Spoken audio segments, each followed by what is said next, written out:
Treasurer. So this will be one that I'm able to provide the most value on, and it's because I was treasurer for 2.5 to 3 semesters.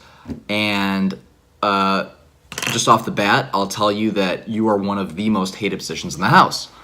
But it's okay because everyone knows that your role is necessary, and so they'll put up with it.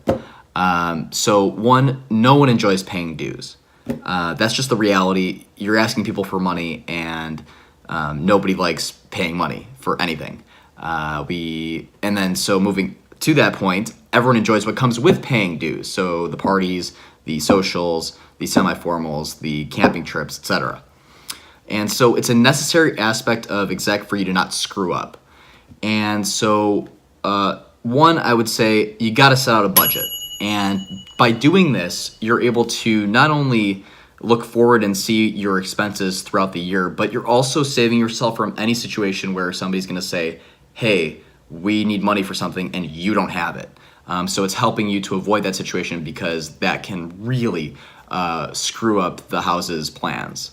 And so what I've done is I'm actually going to be sharing a template.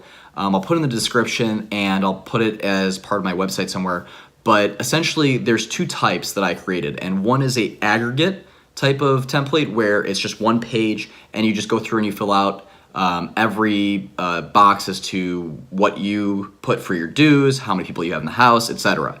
And then there's a detailed budget, which is a second version, and that lays it out in different tabs. So if you want to analyze things that are going on within your house and then maybe have historical data for the next treasurer, you can do that. So it's really just based on your preference, and I'll put both up. The directions are pretty straightforward, and I've set it out so that whether you're in a sorority or a fraternity or an RSO even, you're able to actually set out your dues pretty easily and then calculate your budget. And so if you have any questions on it, feel free to reach out to me, whether that be in the comments or if you want to reach out to me directly. I'd be happy to answer any questions with those budgets. So consulting with the past treasurers and your social chair / AVP during your current stay and term as treasurer is going to provide you with estimates on what each event costs. This is really important because there's nobody who can really give you a definite answer within, like, for example, I can't give you an answer on this because it depends on what your campus charges for different event, off-campus and on-campus events. It depends on what you guys have planned for formal, what you guys have planned for semi-formal, etc. And so by consulting with them, you want to find out things like how much has semi-formal and formal cost in the past, and what do they plan on it costing during this year. 2, buses. Buses range depending on what campus you're on. For example, if you're in a big city, buses are going to tend to cost more versus if you're in rural Champaign-Urbana, it's going to be a lot cheaper than it would be in a bigger city. Then figuring out how much your social chair wants to put on tabs with the bars, whether that be for semi-formal, formal, or off-campus events like exchanges. And then 4, the reservation cost. So the cost that it takes for you to actually reserve an area whether it be at a bar or at a formal or at a hotel. And providing advance notice of dues is the second most important thing. I think that this is something that a lot of treasurers fall victim to. They think that because they set out this due date, that somehow college students and kids are going to be able to keep true to it and really be on point. I think you have to have constant reminders and have soft and hard deadlines. And so what do I mean by that? I mean like warning people every week or every other week that this is the deadline and it is the absolute deadline, otherwise they will be charged a fine.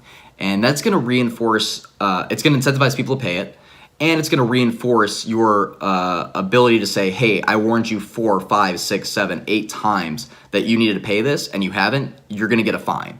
And so looking ahead, this helps you to avoid cash flow shortages. So for example, if you have a situation where you need a certain amount of money and you didn't go and make sure that you were warning people that things need to be paid on this date, then of course you're not going to have enough for the event, and they're either going to have to cancel the event or someone's going to have to front it. And what you find is it's very hard to find college students who are going to be willing to front 500, 1K, 1.5K cost events. And so it's really important to avoid these cash shortages through advance notice on deadlines. Two, incentivize early pay. So, for example, if a sober sister or a sober brother is a requirement in your house, then make sure that they have some sort of pass where they don't have to do as many of those requirements, or they don't have to do it at all if they pay early. Or you can do a cash discount depending on how flexible your budget is, but make sure there's some incentive for people to pay early so that you can, again, avoid these cash flow shortages.